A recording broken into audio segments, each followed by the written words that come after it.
Hi friends, ಇವತ್ತಿನ topic ಏನು ಅಂದರೆ Flipkart big billion day sale and Amazon great Indian festival sale. Okay, ಈ ಸೇಲಲ್ಲಿ ತುಂಬ ಪ್ರಾಡಕ್ಟ್ಸ್ ತುಂಬ ಚೀಪಾಗಿ ಸಿಗುತ್ತಪ್ಪ. ಏನು ಗೊತ್ತಾ, ಐಫೋನು 52,000 ಅಂತ ಐಫೋನ್ 16. ಹೌದಾ ಯಪ್ಪ, ಏನು ಕಮ್ಮಿ ಇದೆ ಗುರು, ಆರಾಮಾಗಿ ಬೈ ಮಾಡ್ಬೋದು. ಅಯ್ಯೋ, ಲಾಸ್ಟ್ ಇಯರ್ ಇದು 84,000 ಇತ್ತು, 80,000 ಇತ್ತು. ಕಾರ್ಡ್ ಆಫರ್ ಎಲ್ಲ ಹೋಗಿ 75,000 ಏನೋ ಸಿಕ್ಕಿತ್ತು. ಈಗ ನೋಡಿ 20,000 ಕಮ್ಮಿ ಕೊಡ್ತಿದ್ದಾರೆ. 25,000 ಕಮ್ಮಿ ಇದೆ. ಅದ್ರಾಗ ಬೈ ಮಾಡ್ಬೋಣ ಅಲ್ವಾ ಮಚ್ಚ? ದುಡ್ಡಿಲ್ಲ, ಅಯ್ಯೋ ದುಡ್ಡೇ ಇಲ್ಲ ಮಚ್ಚ. ಏನ್ ಮಾಡೋದು ಗೊತ್ತಾಗ್ತಿಲ್ಲ. ಈಗ ಒಂದು ಐಫೋನ್ 16 ತಗೋಬೇಕಲ್ಲ, ಏನ್ ಮಾಡೋದು? ಓಕೆ ಮಚ್ಚ, ನನ್ನ ಹತ್ರ ಕಾರ್ಡ್ ಇದೆ ಅಲ್ವಾ? ಓ ಓಕೆ ಮಚ್ಚ, ಕಾರ್ಡ್ ಕೊಟ್ಟಿದ್ರು, ನಾನು EMI ಹಾಕ್ಸ್ತೀನಿ. ಐಫೋನ್ 16 ತಗೊಳ್ತೀನಿ, 52 6 months EMI ಹಾಕ್ಸ್ಬಿಟ್ಟು ನಿಮಗೆ ತಿಂಗಳು ಕಟ್ಕೊಂಡು. ಓಕೆ ಮಚ್ಚ. ಸೊ ಏನಾಗ್ತಿದೆ ಇಲ್ಲಿ ಅಂದ್ರೆ, ನಮ್ಮ ಹತ್ರ ದುಡ್ಡು ಇರುತ್ತಾ ಬಿಡುತ್ತಾ, ಕಾರ್ಡ್ ಅಂತೂ ಇರುತ್ತೆ ಆಯ್ತಾ. ಸೊ ಇದು ಒಂಥರ ಕಾರ್ಡ್ ಒಂಥರ ಅಡ್ವಾಂಟೇಜ್ ಇದೆ, ಒಂಥರ ಡಿಸ್ಅಡ್ವಾಂಟೇಜ್. ದುಡ್ಡು ಇಲ್ಲ ಅಂದ್ರೂ ದುಡ್ಡು ಇದೆ ಅನ್ಸುತ್ತೆ ನಮ್ಮ ಮನಸ್ಸಲ್ಲಿ ಆಯ್ತಾ. ನಮ್ಮ ಹತ್ರ ಇವಾಗ ದುಡ್ಡಿಲ್ಲ, ಕೈಯಲ್ಲಿ ಕ್ಯಾಶ್ ಆಸೆ ಇಲ್ಲ, ಬಟ್ ಆದ್ರೂ ನಮ್ಮ ಹತ್ರ ಕಾರ್ಡ್ ಇದೆ ಆಯ್ತಾ. ಸೊ ಈ ತರ ಕಾರ್ಡ್ನ ಅಲ್ಲಿ ಆಫರು ಕೊಟ್ಟಿರ್ತಾರೆ, 4,000 ರೂಪಾಯಿ ಆಫರ್, 2,000 ರೂಪಾಯಿ ಆಫರ್ ಅಂತ. ಸೊ ಕಾರ್ಡ್ ಯೂಸ್ ಮಾಡಿದ ತಕ್ಷಣ ಒಂದು 10% ಡಿಸ್ಕೌಂಟು ಅಂತ ಒಂದು ಹಾಕಿರ್ತಾನೆ. ಅದಕ್ಕೆ ನಾವೇನ್ ಮಾಡ್ತೀವಿ, ಹೋಗ್ತೀವಿ, ಕಾರ್ಡ್ ಉಸ್ತೀವಿ ಅಂಡ್ ಐಫೋನ್ 16 ತಗೊಳ್ತೀವಿ, ಬರ್ತೀವಿ. ಕೈಯಲ್ಲಿ ಅವ್ರ ಹತ್ರ ಆಲ್ರೆಡಿ ಐಫೋನ್ 15 ಇರುತ್ತೆ, 14 ಇರುತ್ತೆ. ಇಲ್ವಾ, ಆಂಡ್ರಾಯ್ಡ್ ಅಲ್ಲಿ ಒಳ್ಳೆ ಮೊಬೈಲ್ ಇರುತ್ತೆ, ಆದ್ರೂ ಅಪ್ಗ್ರೇಡ್ ಮಾಡ್ಬೇಕು ಅನ್ನೋ ಆಸೆ ಬಡತದಕ್ಕೆ. ಹೇಳ್ತೀನಿ ಕೇಳಿ, ನೀವು ಯಾವತ್ತು ನಿಮ್ಮ ಆಸೆನ ಬಿಡ್ತೀರೋ ಅವತ್ತೇ ನೀವು ಶ್ರೀಮಂತರಾಗೋದು. ನೀವು ಯಾವಾಗ ನೀವು ಆಸೆನ ಲಿಮಿಟ್ ಮಾಡ್ಕೊಳ್ತೀರಾ ಅವತ್ತಿನ ದಿವಸ ನೀವು ಪಕ್ಕ ಶ್ರೀಮಂತನೇ. ನಿಮಗೇನು ಅಂಬಾನಿನೇ ಆಗ್ಬೇಕು ಅಂತಿಲ್ಲ, ಅಂಬಾನಿಗೂ ಏನೋ ಒಂದು ಬರ್ತಾ ಇರುತ್ತೆ ಆಯ್ತಾ. ಅಂಬಾನಿಗೂ ಇನ್ನೊಂದು ಸ್ಟೇಜಿಗೆ ಹೋಗ್ಬೇಕು, ನಾನು ಇನ್ನೊಂದು ಮೇಲ್ಗಡೆ ಹೋಗ್ಬೇಕು ಅನ್ನೋ ಆಸೆಗಳಿರ್ತವೆ. ಬಟ್ ಯಾವಾಗ ನೀವು ಆಸೆನ ಬಿಟ್ಬಿಟ್ಟು ಬದುಕ್ತೀರಾ ಆವಾಗ ನೀವು ರಿಯಲ್ ಶ್ರೀಮಂತ ಆಗ್ತೀರಾ, ತಲೆಯಲ್ಲಿ ಇಟ್ಕೊಳ್ಳಿ. ಆ್ಯಂಡ್ ಇನ್ನೊಂದು, ನಿಮ್ಮ ಹತ್ರ ದುಡ್ಡು ಇತ್ತಾ ಅವಾಗ್ಲೂ ಖರ್ಚು ಮಾಡಕ್ ಇನ್ನೊಂದು ನೋಡಿ. ಹಂಗಂತ ಹೇಳ್ಬಿಟ್ಟು ಜಿಪಣ ಆಗಿ ಅಂತ ಹೇಳ್ತಾ ಇಲ್ಲ ನಾನು. ಎಲ್ಲಿ ಇನ್ವೆಸ್ಟ್ ಮಾಡಬೇಕು ಅಲ್ಲಿ ಇನ್ವೆಸ್ಟ್ ಮಾಡಿ. ಸುಮ್ಮನೆ ಯಾವುದೋ ಒಂದು ಈಗ ನೋಡಿ, ಲಾಸ್ಟ್ ಟೈಮ್ ಐಫೋನ್ 16 80,000 ಇತ್ತು, ಈ ವರ್ಷ 52,000 ಕೊಡ್ತಿದ್ದಾನೆ. ಮುಂದಿನ ವರ್ಷ ಅದೇ 42,000 ಬರುತ್ತೆ. ನೀವು ಒಂದೊಂದು ವರ್ಷ ಓದಂಗೆ ಐಫೋನ್ 16 ಪ್ರೈಸ್ ಇಳಿತಾ ಇರುತ್ತೆ ಹೊರತು ಯಾವತ್ತೂ ಏರಲ್ಲ.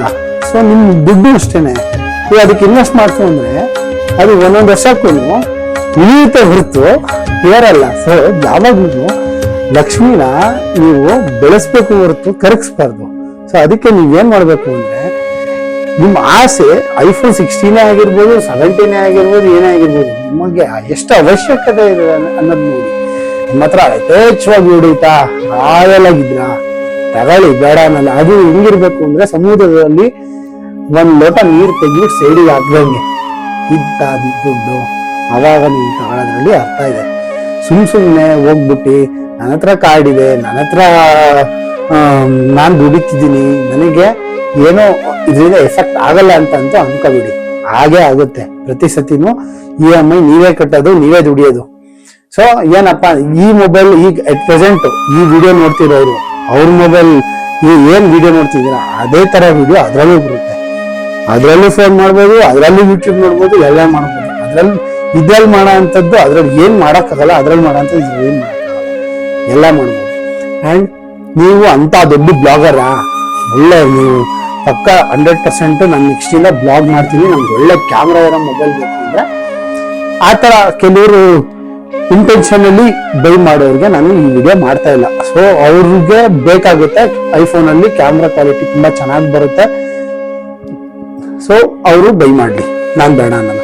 ಯಾರು ಬರೀ ಮೊಬೈಲ್ನ ರೀಲ್ಸ್ ನೋಡೋಕ್ಕೆ, ಫೇಸ್ಬುಕ್ ನೋಡೋಕ್ಕೆ, ಇನ್ಸ್ಟಾಗ್ರಾಮ್ ನೋಡೋಕ್ಕೆ, ಯೂಟ್ಯೂಬ್ ನೋಡೋಕ್ಕೆ, ಫೋನ್ ಮಾಡೋಕ್ಕೆ, ಮತ್ತೆ ಮೆಸೇಜ್ ಮಾಡೋಕ್ಕೆ, ವಾಟ್ಸಪ್ಪಲ್ಲಿ ಮೆಸೇಜ್ ಮಾಡೋಕ್ಕೆ, ಕಾಲ್ ಮಾಡೋಕ್ಕೆ, ಇಂಥದಕ್ಕೆಲ್ಲ ಯೂಸ್ ಮಾಡ್ತಾರೆ, ಅವರಿಗೆ ನಿಜವಾಗ್ಲೂ ಹೇಳ್ತೀನಿ, ನೀವು ಬಿಗ್ ಬಿಲಿಯನ್ ಡೇ ಟ್ರ್ಯಾಪಿಗೆ ಬೀಳ್ಬೇಡಿ. ನಿಮ್ಮ ಹತ್ರ ಇರೋ ಮೊಬೈಲಲ್ಲೂ ಅದನ್ನ ಮಾಡ್ಬೋದು. ಆ್ಯಂಡ್ ಯಾವುದೇ ಕಾರಣಕ್ಕೂ ನೀವು ಗ್ರೇಟ್ ಇಂಡಿಯನ್ ಫೆಸ್ಟಿವಲ್ ಮತ್ತೆ ಬಿಗ್ ಬಿಲಿಯನ್ ಡೇಸ್ ಅಲ್ಲಿ ನೀವು ನಿಮಗೆ ಅವರು ಲಾಸ್ ಮಾಡ್ಕೊಂಡಂತೂ ಕೊಡಲ್ಲ. ಅವರಿಗೆ ಲಾಭ ಇಲ್ಲದೆ ಯಾವ ಪ್ರಾಡಕ್ಟ್ ಯಾವ ಕಂಪನಿಯು ನಿಮಗೆ ಸೇಲ್ ಮಾಡಲ್ಲ. 100% ಶೋರ್ ಇದು. ಅಂಡ್ ದುಡ್ಡನ್ನ ಇದೇನ್ ದುಡ್ಡು ನೀವು 50,000 ರೂಪಾಯಿ ಬೈ ಮಾಡ್ಬೇಕು ಅಂತ ಯಾರು ತುಂಬಾ ಆಸೆಯಿಂದ ಇರ್ತಾರೆ, ಈ ವಿಡಿಯೋ ನೋಡ್ಬಿಟ್ಟು ಅವ್ರು ಏನ್ ಮಾಡಿ ಅಂದ್ರೆ, ಇನ್ ಕೇಸ್ ನಿಮ್ ಮನ ಪರಿವರ್ತನೆ ಆಯ್ತು ಅಂದ್ರೆ ಅದೇ 50,000 ರೂಪಾಯಿ ತಗೊಂಡೋಗಿ ಮ್ಯೂಚುವಲ್ ಫಂಡ್ ಇಲ್ಲ ಅಂದ್ರೆ ಶೇರ್ಸಿಗೆ ಹಾಕಿ, ಮ್ಯೂಚುವಲ್ ಫಂಡಿಗೆ ಹಾಕಿ, ಅದು ಗ್ರೋ ಆಗುತ್ತೆ 100% ಶೋರ್. ಅಂಡ್ ಆ ದುಡ್ಡು ಯಾವಾಗ ಗ್ರೋ ಆಗುತ್ತೆ ಅದರಿಂದನ ಯಾವ್ದಾದ್ರು ಒಂದು ಯೂಸ್ಫುಲ್ ಕೆಲಸಕ್ಕೆ ಉಪಯೋಗಿಸಿ. ಯಾವುದೇ ಕಾರಣಕ್ಕೂ ಇಂಥ ಟ್ರಾಫಿಕ್ ಬೀಳಕ್ ಹೋಗ್ಬೇಡಿ. ನಾನು ಹೇಳೋದೇನು ಅಂದ್ರೆ, ಈ ವಿಡಿಯೋ ಮೂಲಕ ನೀವು ಮಿಡಲ್ ಕ್ಲಾಸ್ ವ್ಯಕ್ತಿ ಆಗಿದ್ರೆ ಸ್ವಲ್ಪ ಏನ್ ಟೈಮ್ ಪೀರಿಯಡ್ ಇದೆ ಸೆಪ್ಟೆಂಬರ್ 23rd ಇಂದ ಬಿಗ್ ಬಿಲಿಯನ್ ಡೇಸ್ ಅಲ್ಲಿ ನೀವು ಆನ್ಲೈನೇ ಬರಬೇಡಿ. ಆನ್ಲೈನ್ ಬಂತು ಅಂದ್ರೆ ನಿಮಗೆ ಮನ್ಸು ಡೈರೆಕ್ಟ್ ಆಗಿ ಅಮೆಝಾನ್ ಹೋಗುತ್ತೆ, ಫ್ಲಿಪ್ಕಾರ್ಟ್ ಹೋಗುತ್ತೆ, ನೋಡ್ತೀರಾ ಅಯ್ಯೋ ಪ್ರಾಡಕ್ಟ್ ಇಷ್ಟೆಲ್ಲ ಕಮ್ಮಿ ಪ್ರೈಸಿಗಿದೆ, ಯಾಕೆ ಬೈ ಮಾಡಬಾರ್ದು, ಯಾಕೆ ಮಾಡಬಾರ್ದು ಅಂತೀರಾ. ಎಕ್ಸ್ಪೆಷಲಿ ಹುಡುಗಿರಿಗೆ ಇನ್ನೇನು ಕೆಲಸ, ಕೂತ್ಕೊಳ್ಳೋದು, ಆನ್ಲೈನ್ ನಲ್ಲಿ ಚೆಕ್ ಮಾಡೋದು, ಆ ಪ್ರೈಸ್ ಚೆಕ್ ಮಾಡೋದು, ಈ ಪ್ರೈಸ್ ಚೆಕ್ ಮಾಡೋದು, ಬೈ ಮಾಡೋದು. ಸೊ ಹುಡುಗರು ಮಾಡ್ತಾರೆ, ಮಾಡಲ್ಲ ಅಂತಲ್ಲ, ಬಟ್ ಹುಡುಗಿರು ಜಾಸ್ತಿ ಮಾಡ್ತೀರಾ.